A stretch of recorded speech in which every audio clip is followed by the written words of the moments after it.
Welcome back to Lost in Theaters, the podcast, where we talk about what, Ruth? Oh man.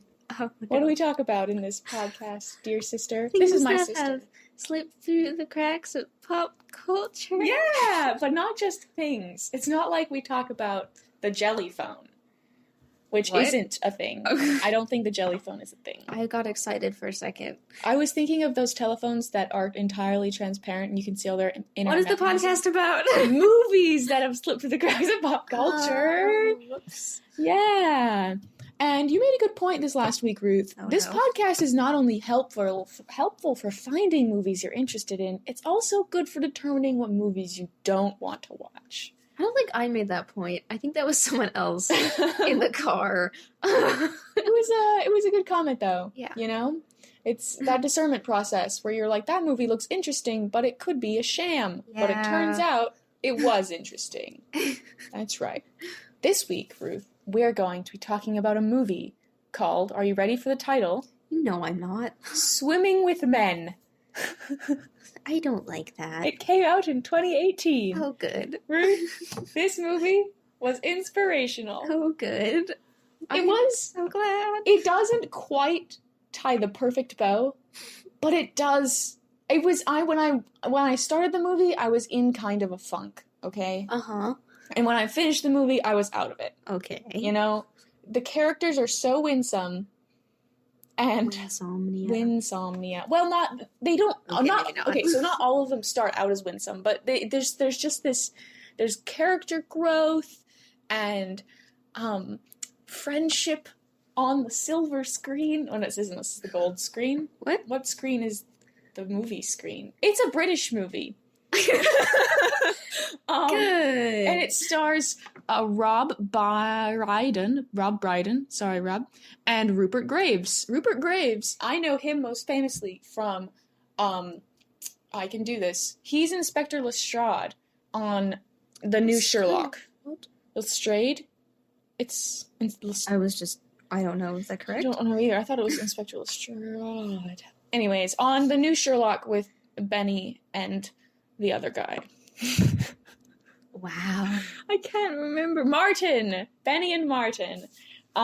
You weren't kidding about the Martin thing. I mean, the Benny. Oh, man. I know. What have you done to me? Anyways, it's directed by a guy named Oliver Parker, and it's a sports movie, but it's, for starters, it's not about Sports. What can you guess what sports it's about? Swimming. It's water polo. Not water polo. Spoiler, slight spoiler. Racing? It's not about racing or water polo. Boating. Well, it is swimming. Did you say swimming? I said boating just now. I Oh. said boats. Boats. Boat. Yes. Well, there's water involved. Anyways. What? Am Well- I still supposed to guess? Would you like to? Yeah. Okay, go. Water hockey. No. Jet ski. No. Swimming. Diving. No. Deep diving. No. Free diving. No. Oh, diving from a springboard into the water. No. I don't know what I thought when I Think- said diving. Think Olympics. Jumping through hoops. No. What kind of swimming sports are there in the Olympics? You know, I thought they were just racing. You know, Bobsled? that's a Is race snow. on the snow. In the Winter Olympics, no less. Yes. And? Okay. Well, you'll find out what kind of thing it is Oh, will I? later in the podcast. But it's a sports movie, but it isn't and it's like a feel-good sports movie, but Is it underwater hide and seek? but it didn't feel like a football movie or a basketball movie or What's the point then? well, I'm because kidding. okay. I feel like those movies have a certain level of Trauma. well, I'm this is sorry. sort of what's weird. Well, a little bit. Oh, Look, good. this movie has it sort of plays with the ideas that are put forth in the football and basketball kind of. There is that sort of like intense, in it to win it vibe that comes from those movies that when you watch them, you sort of get in it and you take it very seriously, kind of, and that's part of the enjoyment of the sports movie. Yeah. Whereas this, it's a little more. Don't do that. It engages with that, but in a funny way. It's a comedy. Oh, okay. Yeah. So now you're getting all the cards on the table. It's a comedy. That's good to know. Good to know. British, which means there is, the language pool is a pool that you dip your... It's not aggressive. I like swimming. Oh? Yeah. Cool. Good point. Cool. Diving, yada, It's yada. the language pool. Swimming. The profanity pool. What? British profanities. What? As opposed to American profanities. What are you talking about? Oh. I'm just giving people warnings what they're getting into with this film. Okay. Right? You want to know. Some people want to. Some people don't care. Some people, it's true. Some people, profanity doesn't faze them. I don't know what I don't know. Thanks, Ruth. I'll just be That was quiet really now. helpful. No! It's important to dialogue. That was nonsense. I'm sleepy. The music, it's interesting because that's probably the most obvious spoof of the normal sports movies. You are so tired. So that's probably the most normal spoof of the sports movies is they'll use like really intense sports music, but the stuff that's happening isn't quite that level of sports thing. I think he's just floundering there. Yep. Okay. Yeah. I don't think there are any special effects. These are the questions Ruth usually asks for our new listeners. Thank you for listening to the podcast, by the way, if you've started. You're welcome. Oh. Yeah. I really derailed you. I'm sorry. I think the audience has any questions. You are not. You said something speaking for about the audience, special effects, of which there were none. Yeah, and you covered the music, and Nice. I think that was it. Plot questions. What else is there to important? Well, you're about genre? to divulge the entirety of the Oh, plot. we said the genre, which was good. Yeah. Comedic British comedy. Will you give it an official child rating for us, child appropriateness on the Chaucer scale? That's not what the Chaucer scale is. I think the Chaucer scale is helpful. It is. There's It books. is. It is helpful. There's books on the Chaucer scale that are helpful. No. I would give it a little over the later Harry Potter books.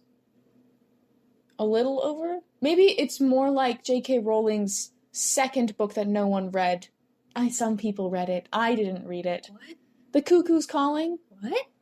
Yeah. She wrote another book? Yeah, it was a detective. I didn't know about this. She tried to write it under a pseudonym, How did that but go? then it got divulged, and I think she had to sue someone What? because they spoiled the fact that she was trying to, publish the book without... It'd just be normal. Right, so that it wasn't, the Aww. author of Harry Potter, and no, it didn't work out. Dang it. But I don't think a lot of people... I think some people enjoyed it.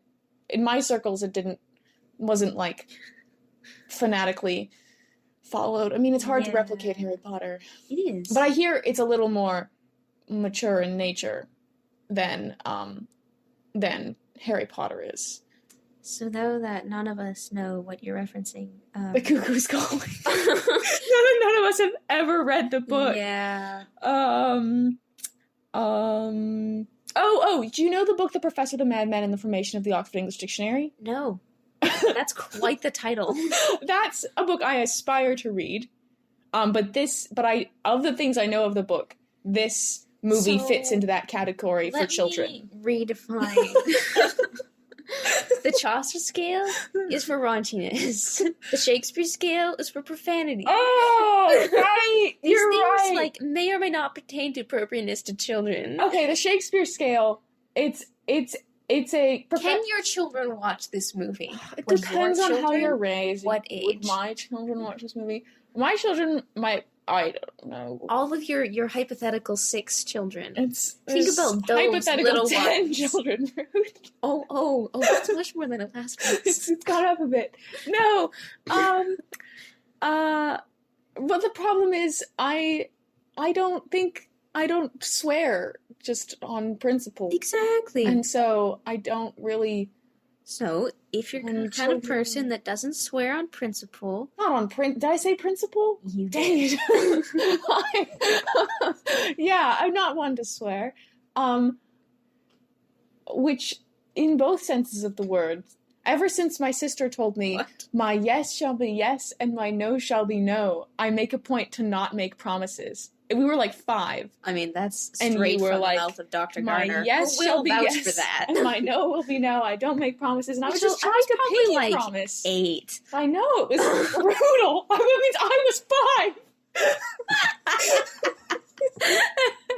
It was a really intense lesson for Rachel to learn.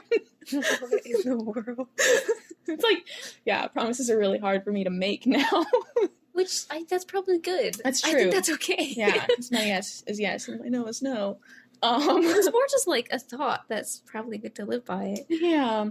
Anyways, Be a man of your literal word. I don't know. Ruth, films are so hard for me to think about who would enjoy this film is someone who. All right, we can move on. It's Moving on. it's one of Chaucer's like less abrasive generally, like not the Miller's Tale. We've talked about the Miller's Tale, which is a disaster. We have. No. I blame you. I don't know. What? More like the prologue of The Wife of Bath. And then she tells a sweet little innocent story. Right, she tells That's the sweet like, little... that might be psychologically messed up. And But the prologue is very... She's got this super extensive prologue where she goes through her, like, 5 husbands or 3 husbands, and she just explains everything that happened, and it was a disaster, and it was chaos, and yeah. It's about that in tone for like the things that, oh my gosh, who's read The Wife of Bath's Tale? I don't know. I have. Students? Yeah. Possibly. You have. But yeah, that's the vibe. The Wife of Bath's Tale. Prologue. The prologue to The Wife of Bath's Tale. Those are really different, may I just say. I know, I'm sorry. Well, where were we? This I have no idea. medium spoiler section. Are we ready? Medium. Yeah, go for it. Wait. Was Oh. that the end or the beginning? That was the beginning of the medium spoiler section. What more is there to spoil Well, we without have just to say divulging what sport, everything that happened? what sport they're playing. Why is this hidden? Medium spoiler section. It's water polo. That's a lie. It's not water polo. It just came out of my mouth. I say water polo It's synchronized swimming. is an Olympic sport. Yeah. I don't know if men's synchronized swimming is an Olympic sport. But women's definitely is. There are so many questions racing through my head right now. It's intense. I've definitely seen it on Men's? You mean, you said women's? women's synchronized swimming. is intense. Why isn't there men's? That's really weird. Well, that's Is part this of the connected to the things. objectification of women? No, Is this like... no, I think it has to do is with that a the thing? Yeah, fact that's a that thing. like the same reason our university has only a females equestrian and soccer team. What? It doesn't have men's equestrians and soccer teams through the university because What? it has There's no men's soccer team? it gives scholarships. There's according to the rules, you have to give the same number of scholarships to guys and girls. And there's so many people who play football that to even it out, they had to create an equestrian team and a soccer team that the guys don't get because they have more scholarships What? for football. Yeah. I Yeah. feel like there's probably a better way to do that. I don't know what it is Maybe either. it's fine. It's who's to say. But I think that also means that there's less collegiate, like, synchronized swimming. I am really disappointed that there is no men's soccer. I love soccer. I mean, we are in the States. I love soccer too. Soccer's a really States big thing. heavily influenced by all the countries around the globe. In That's which, true. why isn't soccer bigger in the States? I don't understand. I couldn't tell you. Someone could probably explain that in incredible detail to me, and it would be terrifying. It's true. Anyway, Okay, Sorry. so synchronized swimming. And it's about a guy who's struggling with the mundaneness of life, and he does swim, and he's a a smart math guy. is And- his name Mr. Rogers? No, Aw. but he's struggling with the mundaneness of life, and he what happens, Ruth? Oh yeah, he joins a synchronized swimming team, or rather, they sort of adopt him, Aw. the local one, This is all women, right? No, it's No, men. it's not? Yeah, swimming with cool. men. It's an all-men synchronized swimming group. They adopted. And it grows, and it becomes... over the course of the film, which is, I think, like, probably several months is the time frame of the film, Yeah. they wind up going beyond their expectations of where this swimming team was going. Because, like I said, at the Olympics, there isn't, I don't think, a men's synchronized swimming team. But there is generally men's synchronized swimming. But it's on the rise, so it's a sport that's becoming more popular. Like, actually? Yeah. Is this true to life? Yeah, well, more on that. I found out at the end of the film, I might as well say it now, that this is based on a true story. What? That's awesome. I know. And I'll talk about that at the end, too. For those who are curious about... I'm curious. Yeah. The things that happened, that made this story come into effect in reality. Okay. Okay, so major spoilers. Plot. For those who've never been to the major spoiler section, we basically just run through the whole plot, discussing periodically what it is that we talk, what the story and the things happening in it. Good talk, everybody. Good talk, everybody. So, yes, major spoilers. Everybody, yeah, let's go. Okay. Wants to be a cat. Okay, the scene opens. That's the other thing about this movie. I should have said this sooner. It's such a good... It's a good visual film. It does... It doesn't grate on the being when you watch it in any way. It just sort of slides right in. So, it's a crowd of men in gray and blue suits walking down the road. Suits? And women. Yeah, it's all suits. It's people going to work. And there's one guy we focus on, and he's just walking along in these bland buildings. And he sits in his office, and a little time, he's got you see math equations and math problems, and the hours click by, and then when work ends at 6, I think, there's a big clock tower. He goes and he goes swimming, because and he goes and he does like laps, like races kind of thing, right? Where he just does a thing, and it's great. And he goes and he gets to the edge of the pool, and the phone rings. And he just closes his eyes and goes back in the pool. The phone in the pool? No, his suitcase. Oh, okay. His briefcase. It rings. And he closes his eyes and goes back in the pool and sinks to the bottom. Aww. And he's just thinking, and he opens his eyes, and across on the other side of the pool, there are 6 or 7 dudes just sitting under the water, flapping their arms. They're just sitting there. So he thought he was alone this whole time. Yeah, he didn't see them. And so then he gets out and goes home. But he gets home and finds out that he's missed a party that's being held for his wife. Well, he comes to the middle of a party that's being held for his wife because she's won some position in local politics. And you can tell he feels awkward at this party. He's a really smart math guy, and someone talks to him about that, and he doesn't. He's like, they're like, yeah, money and numbers, and he's like, yes, that's me.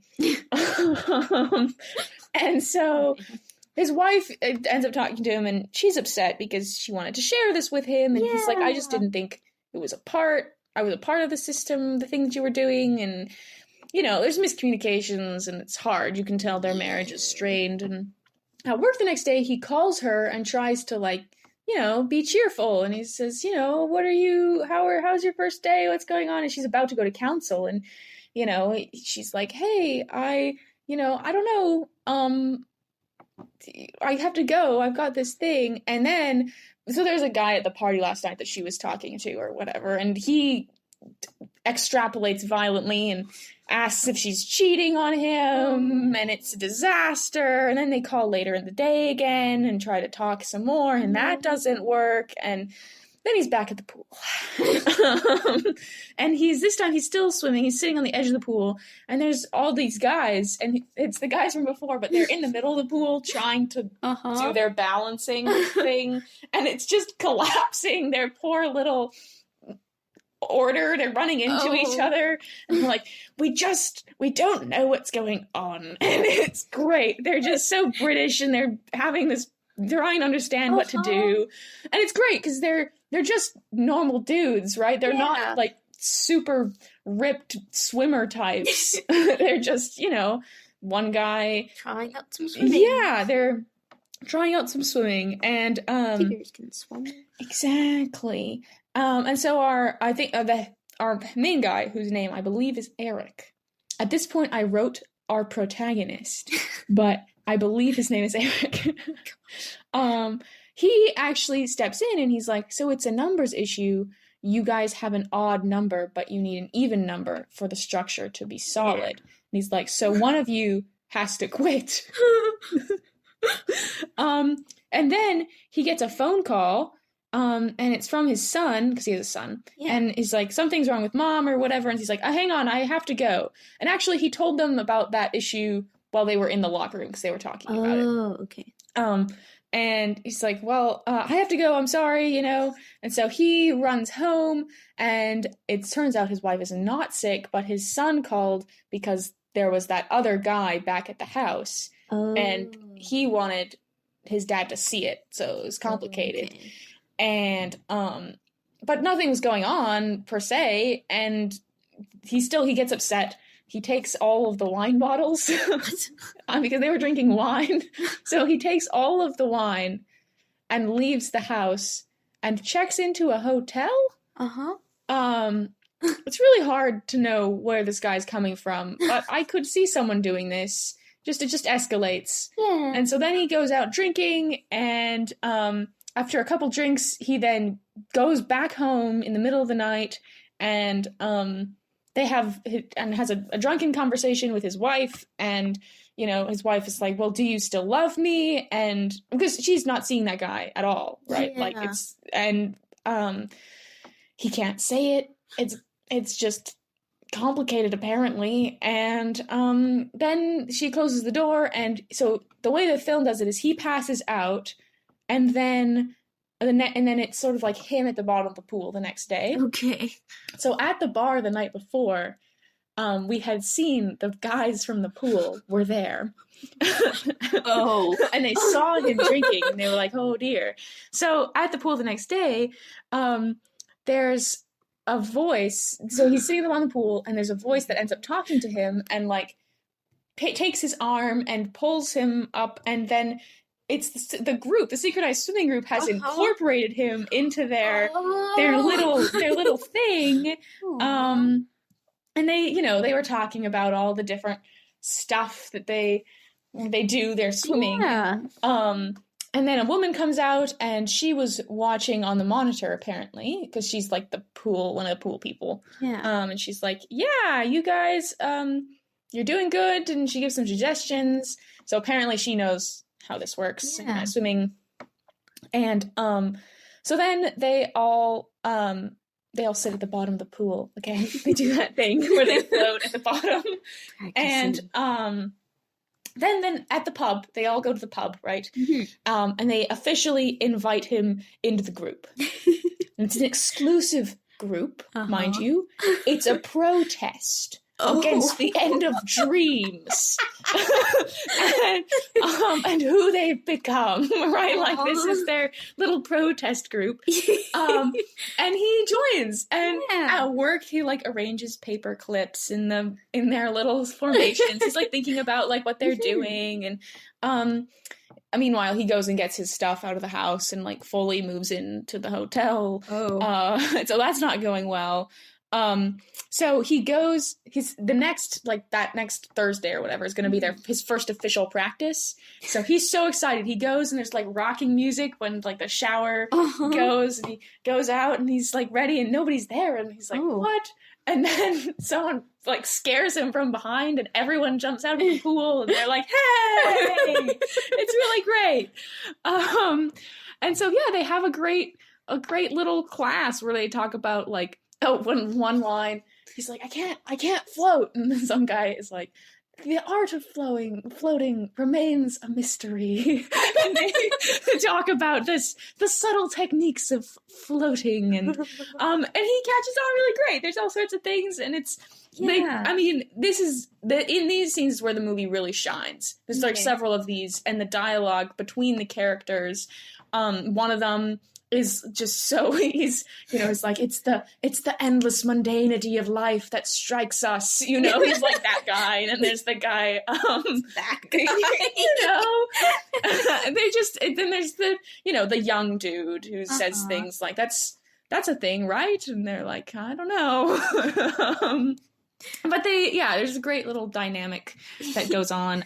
So then back in the locker room, they give him their constitution. What? They have a list of like rules, things like what happens in the pool stays in the pool, right? And stuff like you leave your problems. No need to bring your problems into the pool. This is a time for you to sort of decompress, right? Yes. And that's the idea, is that this is a world apart from your own, so that you can think about something else. Is effectively what happens. Yeah. So they try Eric's formation at practice, and the lady comes back out again and says they're doing great, offers some comments, and then the thing is, they have a gig. What? So they're gonna it's a birthday party. Who in their right mind? A woman, this lady got them a gig to perform. Oh. And now this is key. They do it for themselves. It's not the audience. And they show up, and the guy, the dad or something, is like, so where are the ladies? And they're like, it's a men's synchronized swimming group. Oh no. And he's like, what? But it's a children's birthday party, so it's like not a big deal. I think it's weird, or I don't know. So they were expecting women, but that's okay. So they it's fine. They go out and they do their routine, and it's slightly chaotic, and they finish, and like no one really claps. People were watching, right? And it was kind of interesting, but it wasn't like clap worthy. It was just sort of, they finished and ta-da! And then they discovered that there has been a piece of poo in the pool the whole time. And so they run out of the pool. It's chaotic, but they don't mind. They think it's hilarious. They have a great chat. The lady gives them her compliments and says, it was you guys did fine. It was so good. And this is where we learn about two other members of the team who we haven't met so far. One of them is named Silent Bob, and one of them is named the new guy, because Silent Bob doesn't speak. Yeah. And the new guy also has never spoken, such that they can find out his name. And they like sit apart from the rest of them. They're part of the synchronized swimming group. Yeah. Silent Bob and the new incorporated? Guy. They showed up and were swimming. Apparently. Then. So, cool. There was this guy, though, there. Sounds like something I would do. It does a little bit. There was this guy there who, a Swedish synchronized swimmer, happened to be at the party. Really? Who knows the lady who owns the pool. I sound excited like this is actually happening. Well, he was saying, he was like, actually, you guys are pretty good. And he says, there's going to be a competition in Milan it's the international world synchronized swimming team, and you guys should compete for Great Britain, because that's cool. There isn't any, teams, there really aren't that many. Yeah. It's a new sport, Yeah. And he says, you guys should do it. So they they're like, I don't know, Yeah. And so they're thinking about it, but one of their members these guys, of the club, he was a footballer, and apparently he, was gonna be at some big game, but he what's the word? Froze isn't the word I'm looking for, but he got cold feet or something, and he messed up this big game he was supposed to, and he never became a great footballer. So he's like, I don't think I can do it. I don't think I can. They're like, okay, that's fine. They just sort of, they're like, whatever. We're not supposed to compete. Random comment, as they leave, one of the guys saves the clown. There was a clown at this birthday party, and he fell into the pool, and so one of the guys saves this clown from the pool. It's just this random, like, it's quite funny. Okay, so the next day at work. Clown harm is always funny. Poor clown. We love clowns. I do like clowns. They're good. Anyways. Which I think is unusual. Well, it's because our first clown exposure was really great. It was. Yeah, we had the Ringling Brothers clowns. They were really good clowns. They were very winsome clowns. Anyways, so the next day, Eric is at work, and he gets a phone call. And it's sort of Eric. the leader guy of the group, and he says, "So, what do you think about this thing? Do you think we should do it?" And Eric's like, I mean, I don't know. It seemed like we weren't going to. And then he finds out there's another guy on the call. And it's another guy from the team. Oh. And he's at his job. He's like a dentist. And then we find out that another guy is also on the call from the team. And they're all on the call at their jobs. Like, one of them's a construction worker. One of them, like I said, was a dentist. And then one of the silent guys is doing yoga in the park. He's on the call, just silent. And then one guy's running from the cops. It's a disaster zone, man. But they ultimately, so they talk about it, and slowly but surely they all agree they're gonna do it. Even the guy who said he wasn't gonna do it, he's like, I guess we're gonna do it. And there's a elderly fellow on the team, and he says, I want it to be known, it's against the ethos of the team. I'm against it, but I'm not going to stand in the face of democracy. So then they ask the lady from the pool to coach them. Aww. And she's like, well, it's going to be intense, right? She's like, I'm 4 hours a week for several weeks, as I'm going to train you to be synchronized swimmers, because they have to get their 4 hours? I know. There you go. That seems really small. I can't remember. Okay. I thought I said 4 hours. Okay, maybe that's what they can do. So that's good. So then there's a great workout montage. That just seems really short. I know. No. Like, so if you do an hour every day? No. For 4 days? No. Just 4 hours in a day. Okay. Yeah. Every day? I imagine so. Oh, I thought it was 4 hours a week. No. That's what you said. Oh, no. 4 hours a day. Over the course of several weeks. See, 4 hours every day is a lot. Yes, exactly. Okay. So there's a great workout montage full of wonderful conversation. Mm-hmm. And then they have to eat vegetables, and they're like steamed, sad vegetables at the pub. And then they have a talk about how vegetables sounds terrible. What makes them distinct and different, and so he the next day, Eric is trying to tell his son about what's going on, and his son is like, do you want to divorce my mom or what? What are you trying to say? And he's like, well, I don't know, and it's complicated, and it's a hard conversation. He's not really communicating with his family at all.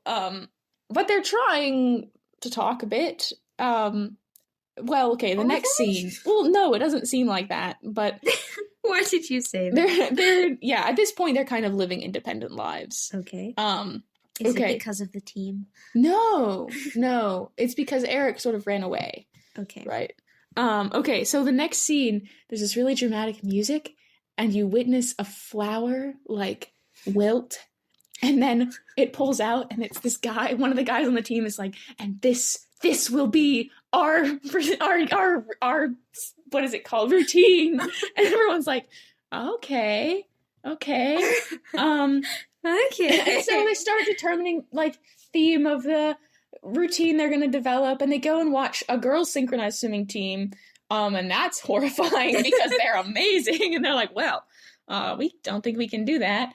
And they're trying to get one of the guys on the team to do a flip in the air. They're making chaos in the pool, Eric's wife, meanwhile, is calling him. She thinks he's given up. It's complicated. Eric's just really distracted. Well, he was distracted before, and now he's also distracted, but not around other people. Meanwhile, Eric says he's contributing the chaos theory to this. Is he now? I know. It's one of the underlying themes of the I keep forgetting the word for it. The arrangement. Anyways, the chaos theory. So, he then checks out of the hotel, and he wants to go home, so he does stand in front of the house, and he's planning to go home, but then what? the light turns off, and he doesn't knock on the door, and he instead, so it's 2 days before the competition, and Tom, the member who was running from the cops, he doesn't make it to practice, and he's the guy who's supposed to be doing the flip, and they're all nervous. Oh, no. So things are sort of, on the edge there. Eric gets invited to stay at one of the team members' houses. It's actually a houseboat.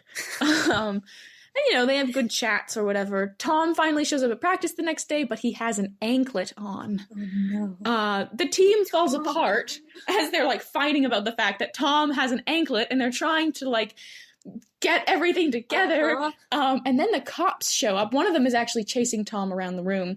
And then the cops show up looking for Tom. And they're like, oh. And suddenly they're all quiet, and they're standing in a line. They're like, oh, I don't think we've seen Tom. I don't know. No, he's not here. Tom, meanwhile, has gone under the water and is hiding, and the group of them is sort of standing on the edge of the pool, and they shuffle to the left or to the right. And they're like, it's past his curfew, we're looking for him or whatever. They're like, come on, Tom, they leave. It works out. It's quite funny there. But they're like, he has to make it to court the next morning so he can get the anklet off so he can come with them to Milan. This is a disaster.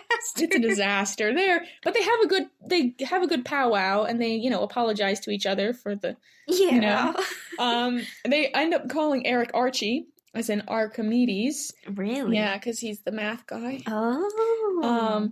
Next day at work, day of the competition, Eric quits. What? Because the account he's been working on is going to be committing tax evasion, and the guy in charge doesn't care, and he's like, I care. So I'm quitting. And you're like, good, Eric, I think. Oh, quits his job. Yes. Not the swimming. That's correct. Okay. He stays with the swimming, quits his job. My bad, folks. Oh, no. So Eric then gives tickets for his wife and his son to come see. He's like, we're competing in the international men's synchronized swimming competition. And she's like, what? I don't know about that. Tom is late to the airport, but they make it anyway. There's a great moment where they walk through the airport in all black suits. And he actually cut his anklet, we find out. What? This doesn't come back to bite him, unfortunately, as far as it's good. But it just, yes, he cut his anklet. He didn't go to the court hearing? Something happened. We don't really know what happened to Tom. Was it fake? Did he just lie? No, I don't know, man. Actually, yeah. So, no, I'm kidding. well, I don't know. Then they're all in the locker room before the game. Yeah. Or not the game. The event. And they have to have a little heart-to-heart about why they're doing this and how this team has helped them, and that it's a good thing that they're here and they're excited, because the one guy's having a panic attack because he lost or whatever. Yeah.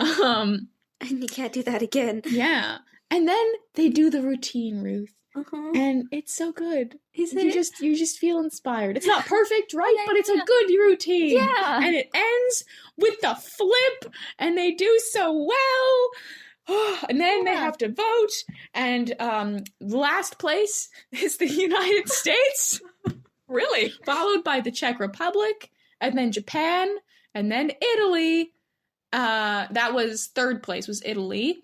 And then Great Britain, they got second, and they're amazing. so excited. And Sweden gets first, because they're Swedes. And yeah, there was like a B plot involving one of the members of the team and the girl Oh.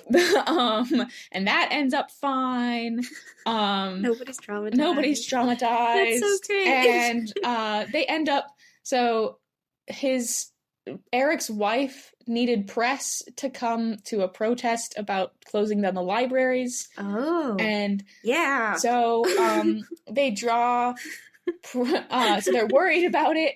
And so they're at work that next day. So his family didn't come, which is sad. Oh. But he then goes to her place of work with the synchronized swim team, and they perform a synchronized dance that's like a swimming outside the government building. Oh. He winds up socking the weird guy in the nose, sort of accidentally on purpose. Uh-huh. His son and him have a good little chat.